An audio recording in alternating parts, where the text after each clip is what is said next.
Bismillah, lanjut lagi ya pembahasan soalnya. Tapi di video sebelumnya ada yang terlewat sedikit. Di nomor 8, ini jangan lupa ya, selesaikan dulu perkaliannya. Setelah itu baru diselesaikan dari kiri ke kanan.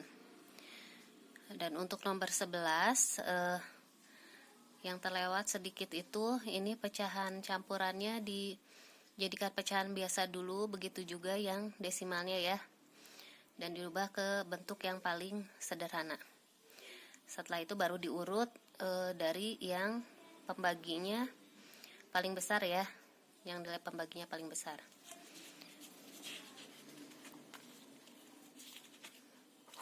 Dan di ini soal-soal yang ada konversi-konversi, hati-hati. Seperti ini, dari senti dirubah dulu nanti ke kilo ya. Dan sekarang lanjut ke nomor 21. Ini soal konsep dasar perkalian ya.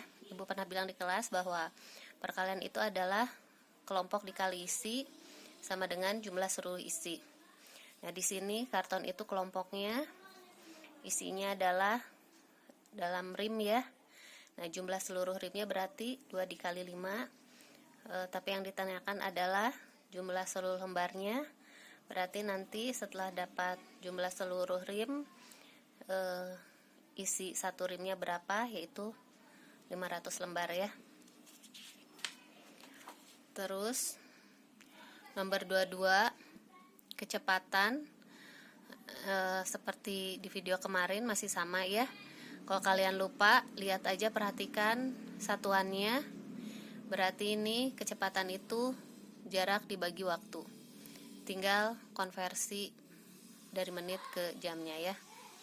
Dan untuk debit sama, sebenarnya kecepatan juga, cuman kecepatan air yang mengalir.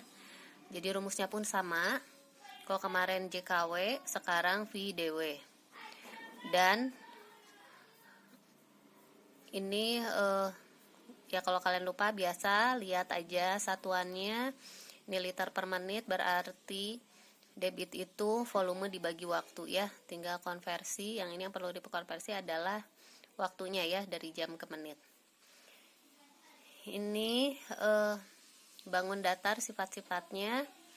Ini udah ketebak ya, dari clue yang awalnya aja memiliki 4 sisi sama panjang. Udah pasti itu bangun datar apa. Ber-25 keliling jajaran genjang. Keliling itu, ingat ya, seperti yang pernah Ibu bilang di kelas, bahwa keliling adalah jumlah panjang seluruh sisi luarnya ya. Karena dia hanya kerangkanya, tengahnya bolong. Beda dengan luas, dia seluruh permukaan. Dan hati-hati dengan jebakan tinggi, karena untuk mencari keliling itu tidak diperlukan tingginya. Ini luas segitiga hafal ya, luas lingkaran juga hafal, cuman ini yang diarsir berarti setengahnya ya. Ini luas bangun datar gabungan juga gampang, cuman luas persegi ditambah luas segitiga. Nomor 29, nah ini trapesium. Memang harusnya sih kalian hafal seluruh rumus ya, cuman kalau lupa, trapesium itu setengah penjumlahan sisi yang sejajarnya dikali tinggi. Penjumlahan sisi sejajar dikali tinggi, nanti dibagi 2 ya. Nah, di sini kalau panjang yang sejajarnya itu 28 dan 16. Ini jarak itu berarti tingginya ya.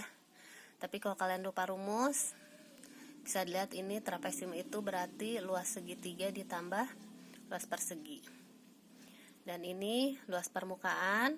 Nah, ingat, kalau luas permukaan berarti wujudnya dia enggak ini ya, enggak 3 dimensi gini ya. Jadi dia datar, flat, berarti menjadi jaring-jaring. Kalau udah jaring-jaring, kubus itu mempunyai 6 sisi yang sama ya. Tinggal dicari sisinya itu berbentuk apa ini. Persegi, rumus luas persegi harus hafal ya, sisi dikali sisi atau rusuk dikali rusuk, berarti ada 6 sisi persegi ya. Nah, ini volume. Nah, ini volume, ingat rumus dasar volume dengan syarat alas dan tutupnya sama bentuknya. Kalau ini berarti alasnya sama tutupnya berbentuk apa? Lingkaran ya. Luas lingkaran adalah PR kuadrat, nanti dikali tinggi. Dan nomor 32 ini bikin jaring-jaring ya. Jaring-jaring balok. Cluenya balok itu apa? Balok itu mempunyai 3 pasang sisi kembar ya, 3 pasang sisi yang sama, yang berpasangan. Tapi untuk di jaring-jaring, sisi yang berpasangan itu letaknya berseberangan, tidak sejajar, tidak menempel atau berdempetan ya. Nah, kalau di sini ini nempel ya, berdempetan, pasti bukan. Ini juga nempel-nempel berdempetan, ini pasti bukan. Jadi antara ini sama ini, tapi ingat tidak sejajar juga ya. Maksudnya ini kan kalau ini sejajar harus berseberangan ya ini. Nah, jadi ketemu ya jawabannya. Untuk koordinat. Nah, koordinat itu angka pertama itu angka-angka yang ada di sumbu X atau yang horizontal, dan angka yang kedua itu adalah yang ada di sumbu Y vertikal. Nah, kalau kalian bingung bentuk jajaran genjang menentukan titiknya, sebenarnya ini bisa langsung ketemu ya. Tapi kalau kalian masih tetap bingung, boleh dicoba satu-satu dari jawabannya. Mana yang kira-kira nanti membentuk jajaran genjang. Dan ini simetri putar.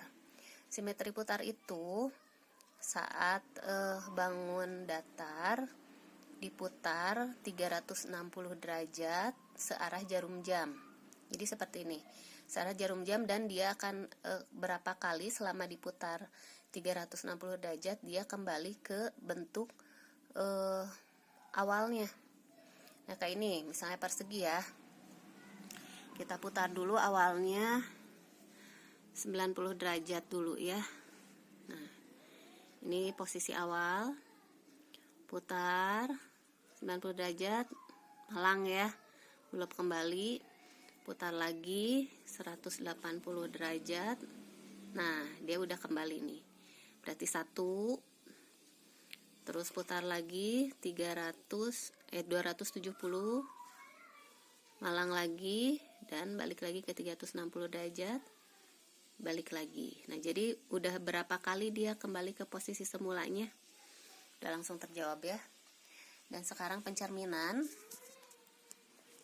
Pencerminan itu sebenarnya gampang ya, tapi kalian suka masih bingung. Sebenarnya cluenya itu di sumbu ya, di sumbu dan posisi si bendanya. Pertama, posisi benda itu dia sejajar ya, sejajar dalam arti nah, ini kan kalau ini tidak sejajar ya, ini tidak sejajar, jadi yang sejajar yang C sama yang B. Tapi dia setelah itu dia berseberangan, ini sudah berseberangan ya. Yang utama itu kata kuncinya jaraknya ke sumbu sama. Nah, jarak dari sini ke sumbu dengan jarak ini ke sumbu sama nggak? Kalau ini? Nah, udah ketemu ya jawabannya. Nomor 36, ini pengolahan data. Ini kalau biasanya emang idealnya begitu ada punya data seperti ini, kita harus mengurut ya dari kecil ke besar. Tapi untuk mempersingkat waktu pengerjaan, kita lihat langsung ke soal. Untuk soal yang seperti ini, misalnya ditanyakannya waktu tempuh 15 menit, kita tinggal cari aja angka-angka yang 15 dan dicoret dan langsung dihitung. Misalnya nih 1, 2, 3, 4, 5. Sudah ketemu ya jawabannya. Nomor 37. Nah, ini tinggal masukin aja ya ke diagramnya. Kalau ini gampang ya. Ini nomor 1 60 udah oke, contreng. Nomor 2 50 oke, dan seterusnya. Nomor 38 ini nah ini juga masih pengolahan data. Ingat, kalau khusus untuk median ini wajib diurut, karena nanti kalian harus coret-coret kiri kanan itu ya sampai ketemu tengahnya.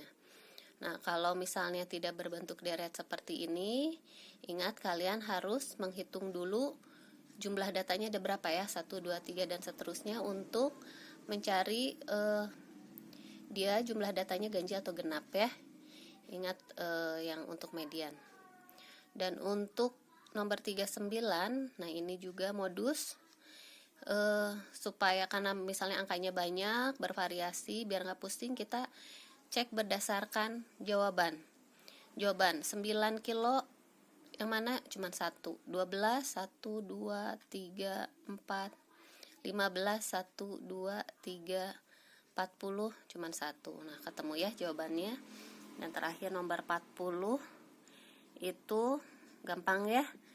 Ini mendapat nilai tertingginya di 90, banyak siswa, langsung ketemu.